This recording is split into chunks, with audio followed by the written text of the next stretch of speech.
Welcome back to episode 2 of the Spencer Dick podcast. Today we're going to be welcoming on guest Caden Fletcher for the second episode. Yo, thanks for Welcome having on, me. Caden. How you yeah, doing? anytime. I'm doing great. So really excited for this second episode here. Episode 1, as you know, great success. We're moving on to episode 2 now. Got some important stuff to talk about, and I'm really excited to share this moment with you. Yeah, thanks for having me. Anytime. So the first thing I want to talk about, I have a bit of a story to tell, a bit of a comedic story. So about probably 6, maybe 8 months ago, I was going to someone's house. Not going to mention the name. I was with my friend. Not going to mention his name. We walk into the house. What do I see? Big painting of an elephant up on the wall. Guess what I say to him? And this just makes the room go crazy when I say it. Yeah, what'd you say? Can we address the elephant in the room? Man, I mean, you saw it and you went for it. I appreciate that. I like that. Yeah. And it was the only natural joke that I could make in that situation. Yeah. I mean, big painting of an elephant. What else are you gonna say? Exactly. And I mean, at the end of the day, that's what this show is all about: comedic experiences and Yeah, things of of that course. nature. So with that story out of the way, kind of leading into next thing I want to talk about: pens versus pencils. Right. What can I? Okay, here's where I'll tell you where I stand, then you tell me where you stand. Mm. I'm a big pen guy myself. And Mm. here's the criticism I often hear. What if you make a mistake? But here's what I have to say. Don't make a mistake. Right. I mean, that's really just a cold, tough thing to say. You know, some people don't want to hear that, but that might be the truth. Mm-hmm. You know, to circle back to the beginning of that question, though, I actually do think I prefer pencil. And I'll tell you why. Just Tell me. earlier when you were talking about how, you saw that beautiful picture of that elephant, Mm-hmm. I just don't think that was created with a pen. You know, some people might say it was with a paintbrush, but no. I think it was sketched out with a pencil first. And that's just like the beautiful art that a pencil is able to bring to the table that a pen. You know, I don't think there's much people out here drawing or sketching with pens. You know, you're just not able to get that, those shades and all that stuff. I see where you come from. And I agree with you. From an art standpoint, a pencil may be better. Because when you're doing art, sometimes you try one thing, doesn't pan out, you try the next thing. Mm. But let me ask you something. When you are signing your birth certificate, Mm. do you do it in pencil or pen? You do it in pen. Of course. And I'll tell you why. Because if you're doing it in pencil, someone can erase it and put their name, and all of a sudden you don't exist. Right. Yeah, I mean, this day though, AI technology is going crazy. We literally got these things. It's called whiteout erase or something. You just have this thing go over it and it erases pens. So, in short, pens basically have an eraser that works on them. So, what's really different between a pen and a pencil now? I really think we're circling back to that artistic side of it.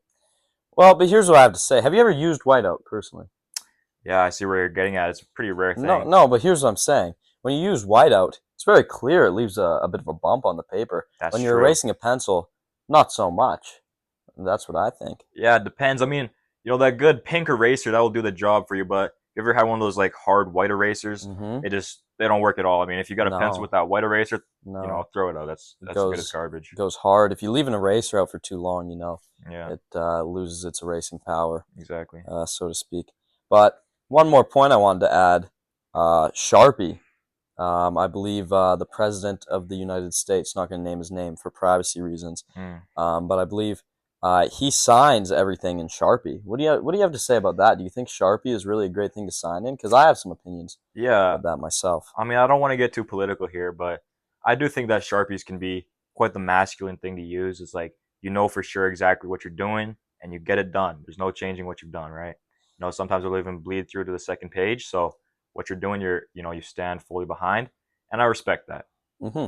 And that's what I was noticing about this bleeding thing. I mean, that's just ridiculous. When I was writing notes in here for the podcast for future episodes, I'm not going to leak them, obviously, because I don't want to spoil future episodes, but I had to skip every other page because it would bleed through. It would just look ridiculous.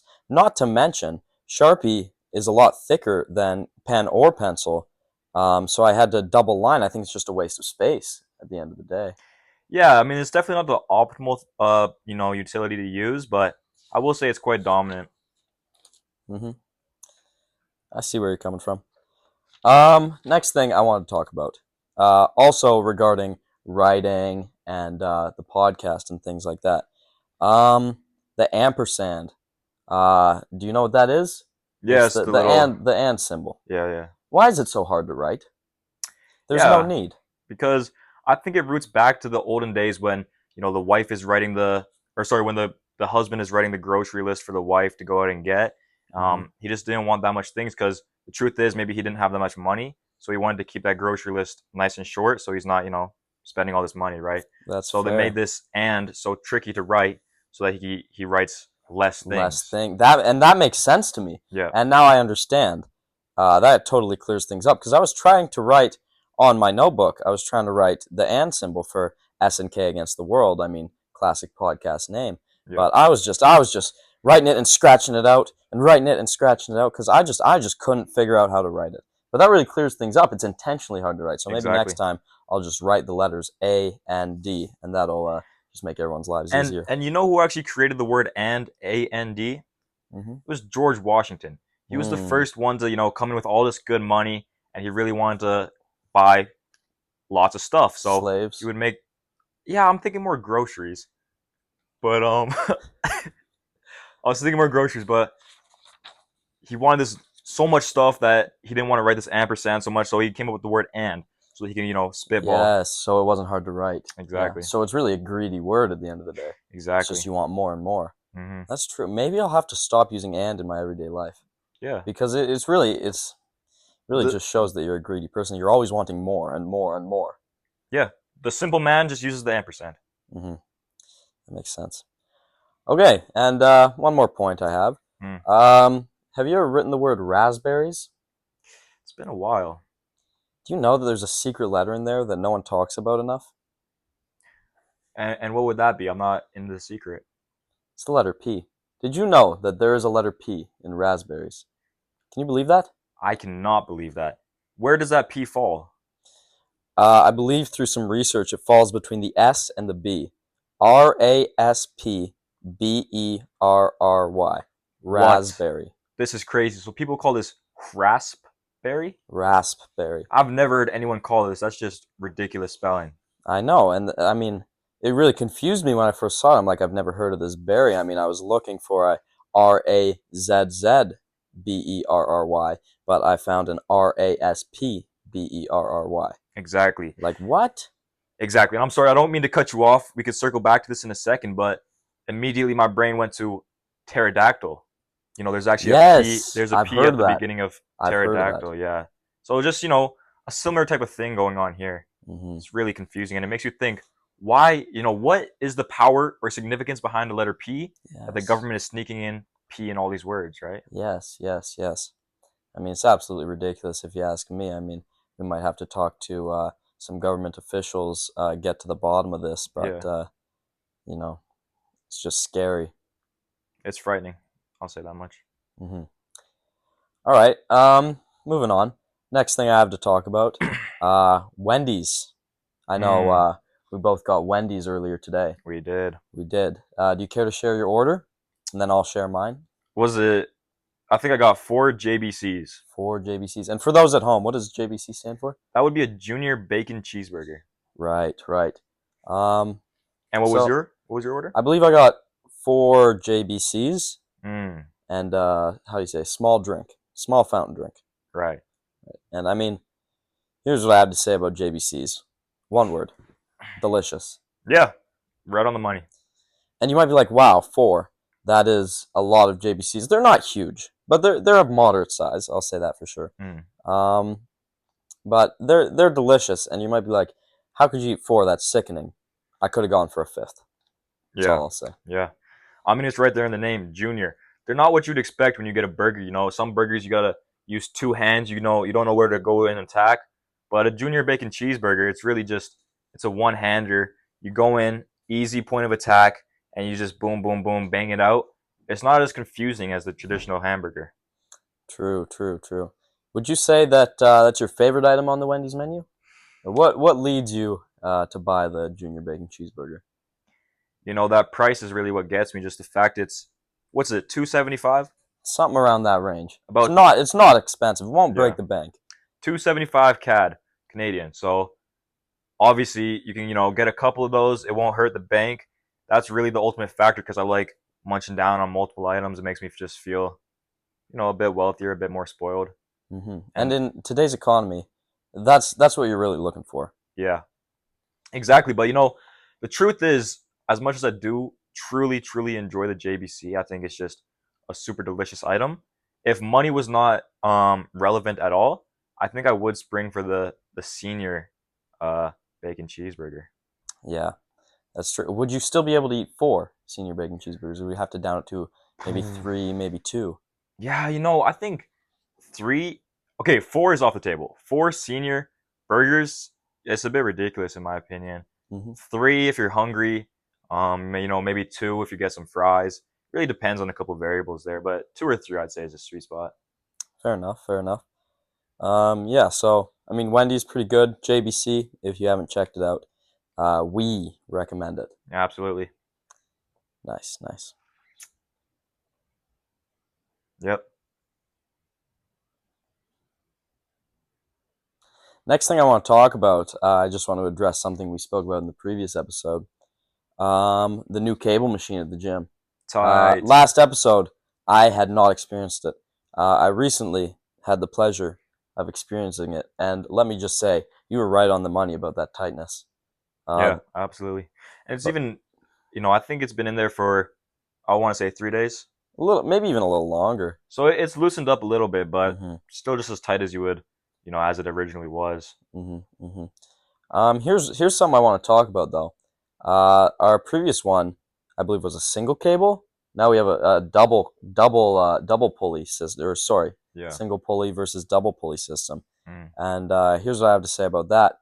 It makes it less heavy. So if you're, I mean, anyone who knows their stuff about physics would know about mechanical advantage.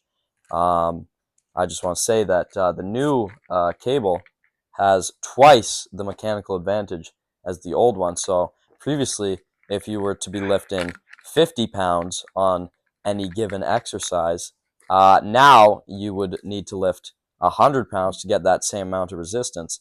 And I just want to say that I've been tracking my workouts, and now my workout app that I use to track now thinks I've got twice as strong in the Mm. span of a day, which is just, I don't know, it's ridiculous, and I don't think it's fair to someone who's been tracking their workouts for so long for it to be changed so drastically.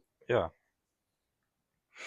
Yeah, and I mean another issue on top of that tracking is it's quite a dangerous game to play with your ego because you go from curling. I don't want to break down my own numbers too personal, but Hmm. let's say you go from curling 30 pounds, now you're curling 60, right? It Hmm. really just boosts your ego. And I also want to say I feel bad for the sucker who is going to join the gym soon. He's going to go on that cable, start curling on that cable. He'll jump to what, 50 pounds? Hmm. He'll go try to grab that 50-pound dumbbell to curl, and it's not going to get off the No, ground, right? no way. You won't It's be able to just lift it. it really messes with your head. It plays games. Yeah, absolutely. And that's kind of what's wrong with people today Mm, is that they see such a big number, and all the gym is to them is numbers, yeah, right?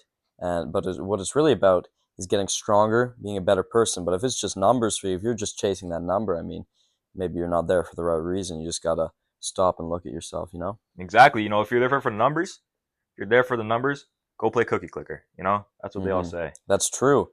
That's fair enough. I mean, nothing against any No, of course, yeah. I didn't mean clicker for that to come players off the wrong way. out there. I mean, it's an awesome game. I mean, personally, I've reached pretty high in the milk level. Nice. Yeah, I got quite some achievements. Yeah, some Yeah. nice achievements on that game. I'm retired now, though. Unfortunately, lost its spark, so to speak. Yeah, I believe I got to. I think it's called Galaxy Milk. Does that ring a bell? Galaxy, that rings a bell. And Uh, that's pretty high up there. I mean, that's nothing to shake a stick at for sure. Thank you.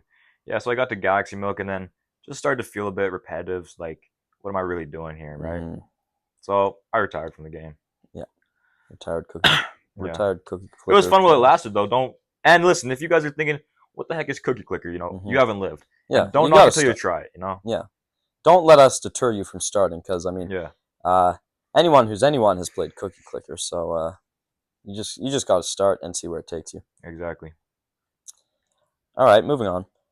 Next point. Last episode, I believe we mentioned Scoot in the loops, and I just wanted to say that both Caden and I had the pleasure Mm. of meeting him face to face today, or should I say, helmet to face, because he wears a helmet. That's for sure. You got to stay Exactly. safe out there, you know. Absolutely.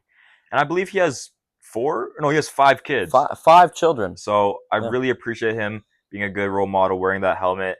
Mhm. Making those kids know he's safe. Their dad is home. Their dad is Mhm. safe. Mhm. And he's a good role model. Obviously, he's a role model for all of Kamloops and the surrounding area. So just the fact that he chooses to wear his helmet every single day, thank you, Scoot. We all appreciate you. Yeah, and so not to make this about me, but I was riding my bike with my buddy. I'm not going to name his name for privacy reasons, and I just want to say that neither of us were wearing any protective equipment, unfortunately. Um, and you might think, oh, it's just a bike ride around the community. What could go wrong? But when it's that overconfidence like that, I mean, your ego is so high when you get so confident. That's when things go wrong, and they did for my buddy. Not going to name his name for privacy reasons, but he attempted a stunt in which he stands on the seat of his bicycle while riding. And I just wanted to say it didn't go well for him in the slightest. I mean, he went over his handlebars, got scraped up pretty good. Thank goodness he didn't hit his head, but if he did, it could have been catastrophic because he wasn't wearing a helmet. But at the end of the day, if he was wearing those elbow pads, knee pads, shoulder pads, he would have walked away unscathed probably, but he decided not to, and that's the gamble you have to take, you know? Yeah, and I think I actually have some insider info here. I think I might know who you're talking about. And I Hmm. just want to say, if you're watching this, young man, I'm sending you my prayers. Hmm. I hope you're getting well, but hopefully you can use this as a lesson. And next time, just, I don't know, maybe it might seem a bit embarrassing to wear a helmet, but I don't think there's anything embarrassing about being safe. Hmm. So next time, just spring for that helmet, man. Absolutely. Um, so the next thing I wanted to talk about, this is kind of a what if scenario. Mm. Um, if a zombie apocalypse broke out tonight, uh, and you go to bed and you wake up and everybody's a zombie. What would be your first plan of action? What would you do first? I'd run down to anywhere, any store, or if you know someone that has like maybe owns some guns, or Mm, maybe a good old bow and arrow. bow and arrow. I would run down there, grab a bit of weapons so I can help keep myself safe. If it's maybe a bit of a distance to get there, I'd grab whatever I could. A guitar, hit some zombies with the guitar. That's true. Maybe a shovel, anything pointy. I'd really just do what I could to prepare for tomorrow rather than today. Hmm. And I don't know. You mentioned a guitar, but I'm skeptical of if this is the best choice because I mean I've had some guitars in my day. Matter of fact, there's a few in the room right now, and I'm ashamed to say I've smashed a guitar or two in my day as well. And let's just say they're not the strongest weapon you could use. I mean, I might recommend something like a baseball bat or a mace over a guitar. You know, I mean, a guitar might hit one zombie, knock him down a bit, but after that, you're not going to get much out of it, except for some beautiful music, of course. Exactly. And I was just thinking because guitars are long, you have that bit of distance. You can just keep your Hmm. distance from the zombie. But you're right. After a good couple hits, once that guitar breaks down, it's really not going to be much use, is it? So definitely, if you have a metal bat or anything, I think it's good to keep your distance. You need something long, but something that will stay sturdy. Yeah, that's a good plan of action. Just stock up, get some weapons. Would you stock up on food at all? Oh, I mean, of course, who Yeah, wouldn't? yeah. I mean, that's smart. Non-perishable items, canned goods, the things you would donate to the food bank. I mean, they never go bad, right? Yep. It takes a long time. So, if you're bunkered down for a while, avoiding the zombies. You don't want your food to go bad. I mean, that's just worst case scenario, you know? Nothing to eat, or you have to eat expired food, which no one really wants to do at the end of the day. Exactly. Now, what do you think would in our world if unfortunately a zombie apocalypse would ever occur? What do you think would kind of cause that? Well, I mean, Zombie apocalypse, I'm not so sure, but any sort of apocalypse, I'm leaning towards AI with the Really? recent advancements. Yeah, I mean, I think robot cyborgs any day now. I'm expecting them to rain down from outer space and just take us over. Because I mean, AI can get ruthless, and if we give it unlimited power, who knows what could happen? Exactly, and that's why I always say, when I'm talking to ChatGPT, maybe you're talking to Grok, Gemini, whatever the case may be, just do them a little thank you after. Yeah, Say thank you, I appreciate you helping me out, AI, and that way they might be a bit nicer when when the it day comes down. comes, and Yeah. it will come. Mm, That day will come. yeah. Yeah. So be nice to your AI. Don't abuse it, and just be kind. I mean, it's really the dystopian future we're heading towards. Absolutely. And to somewhat piggyback off that, I mean, this has just sparked an idea of something to talk about. There's a couple cans of Pringles in the room. Have you seen the size of a can or the size of a Pringles chip 15 years ago versus the size of a Pringles chip now? Yeah, I think you're getting at shrinkflation. Am I Shrink, right? absolutely. Um, for those of you who don't know, watching at home, I believe years ago, a Pringles chip was much larger than they are now. Um, Mm, so they've just been shrinking the products, but keeping the box the same size so that the consumer doesn't notice, right? hmm And I mean, I just think this is a big problem, big issue with the world today. Absolutely, and I mean, I know you pointed out Pringles, but it's not just Pringles. Unfortunately, Oh there's no. a bunch of different goods that succumb to this fate, and it's just Hmm. absolutely brutal. And Hmm. you mix shrinkflation with inflation, you're just running into Yeah, problems all across the board, right? yeah. The dollar per chip or dollar per gram is just it's just going Way up. up and up and up. I mean, who knows? One day maybe we'll have to pay $1 million for just one potato chip, and I fear that day because I'm not making $1 million, and but I still want potato chips. So, I mean, I'm a little afraid of what's going to happen. Exactly, and I mean that's actually what they got going on in Zimbabwe, I believe, right now. Hmm. Zimbabwe, I've been seeing the images. They burn their cash instead of buying wood to fuel their fires, and I just think, man, I'd give well, also sometimes I'm thinking I kind of want to go there, post up for the Instagram because you can have so much cash. I mean, it just looks like you're a big spender. If of course, that only applies if someone doesn't look up the conversion rate of that currency to their local. Hmm. But I just really think it's an unfortunate fate for everyone that doesn't have Instagram. Yeah, I mean, fair enough. And you know, not nothing against Zimbabwe, of course. I mean, shout out to anyone from Zimbabwe, Zimbabweans, uh, Mm-hmm. so to speak. I mean, if any are watching, please drop a comment. Love to hear from you.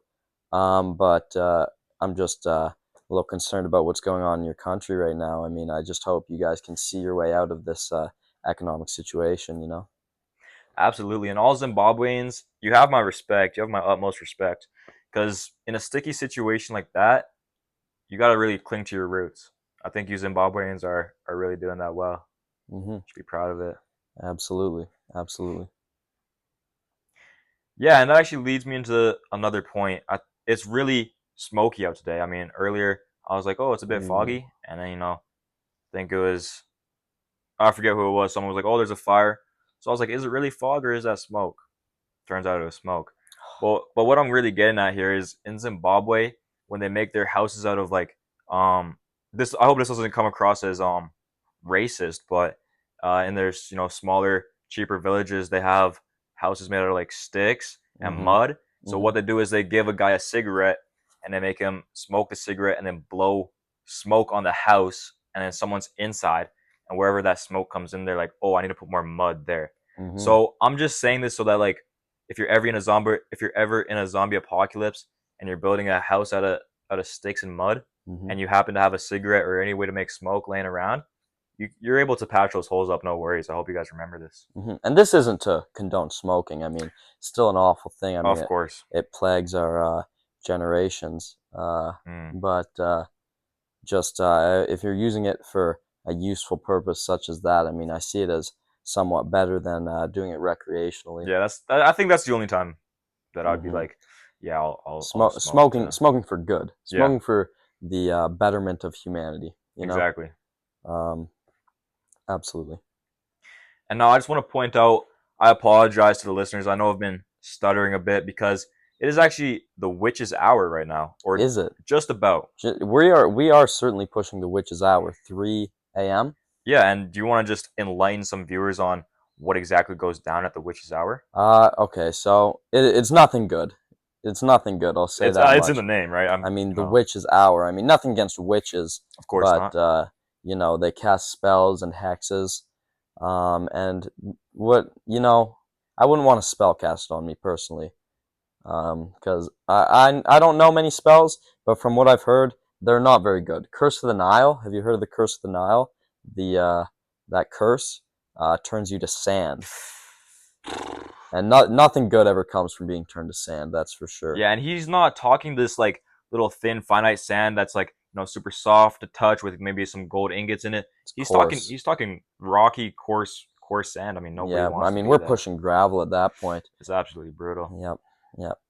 And you just don't want to be turned to sand in today's day Hmm. and age. I mean, 100 years ago, being turned to sand, I mean, it wouldn't be a huge deal. But in Yeah. today's day and age, it's really hard for sand to get a job, Yeah. to be accepted into a university, um, and it's just sad what's happening to sand people out there. Yeah, I mean, it's just the standards have shot all the way up. Like, Hmm. if you're sand, you just can't do anything these days, and it's a bit depressing, really. Hmm. I don't want to get too much into that because really our podcast is about fun, um, and it's just absolutely brutal what's happening to sand. Yeah, yeah, and we stand with sand. Of course, I mean, that could be the slogan it for our it podcast. comes without We saying. stand with sand. Absolutely. So any sand people, I'd love to have a sand person on the show one day. Um, so any sand people, shoot me an email, spencermdick@gmail.com. Shoot me an email. I'd love to have you on. Hmm. But what really goes down at Witch's Hour? People think, oh, Witch's Hour, that's just when kids stay up playing games. Hmm. No, Witch's Hour roots thousands and thousands of years back. Hmm. It's when the witches would wake up, the village is asleep, so they can wake up, they can, pluck hair from the king. They can really Yes. start brewing up these evil, no good potions. Yep. I mean, I hope there's no witches out there today. I think we kind of got them down with like the witch catchers, or sorry, the dream catchers. Hmm. They they make like the witches scared, so the Hmm. witches are kind of been gone these days with more dream catchers out there. Absolutely. But it was brutal, man. Respect to those people that were out there when witches were out there. It was not Hmm. not a good place to be. I'll say that much. Not at all. So what? But you mentioned the witch's hour, but you mentioned there's not many witches. So Hmm. the few that are out there, I guess, come out at this time then. Yeah, And I mean, if you don't have a dream catcher up, then I don't know what you're doing. Your hair is going to be plucked and turned into a potion. yeah. So if you don't have a dream catcher, you could probably buy one off Amazon or a competing online market. And Not I would not sponsored, by the way. not at all, not at all. Well, I mean, love to be, Yeah, but in the future, if you're Jeff if you're a Bezos. big sleep Dreamcatcher brand, please Mm-hmm. privately message us. We can work something out. Yep, yep, yep. But yeah, get yourself a dream catcher. Um, it'll stop the witches from plucking your hair. Yeah, And not just that, I mean, any bad dreams that witches may infiltrate, turn a good dream to a nightmare. I mean, the dream catcher will just nip that right in the bud before it absolutely. even starts. I mean, so you'll have only pleasant dreams from now on.